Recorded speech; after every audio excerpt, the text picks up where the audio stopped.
Naitwa Farida Ismaili, ni afisa mfawidhi katika makao ya watoto Kurasini. Tunashukuru sana kwa zawadi kutoka kwa Mheshimiwa Rais. Watoto wetu hawa ambao watajisikia faraja na fahari kwa kupewa zawadi kutoka kwa Mheshimiwa Rais.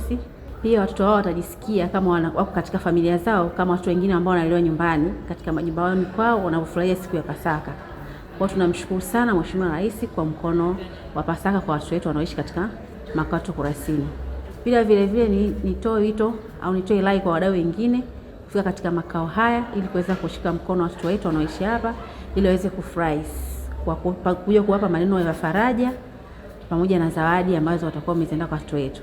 Makao ya watoto Kurasini yako maeneo ya Temeke, mtaa wa Chaurembo, karibia na uwanja wa maonyesho Sabasaba.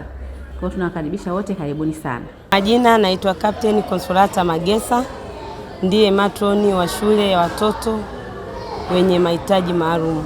Tuna kila sababu ya kumshukuru Mungu, maana hata siku ya leo ambayo ni siku ya Jumamosi tumeweza kupokea wageni ambao wameagizwa na Mheshimiwa Rais wetu wa Jamhuri ya Muungano wa Tanzania. Sababu ameona kuna umuhimu kwa watoto hawa kuwaletea zawadi kwa ajili ya Pasaka.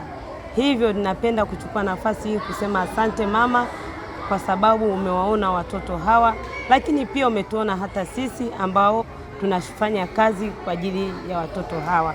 Lakini pia napenda kuchukua nafasi hii kuwashukuru wageni wetu ambao wametumwa na Mheshimiwa Rais kwa ajili ya kuwakilisha hiki ambacho wametumwa kutuletea. Mungu awabariki sana. Pale mlipotoa msione kupungukiwa, bali Mungu akakijaze. Karibuni sana.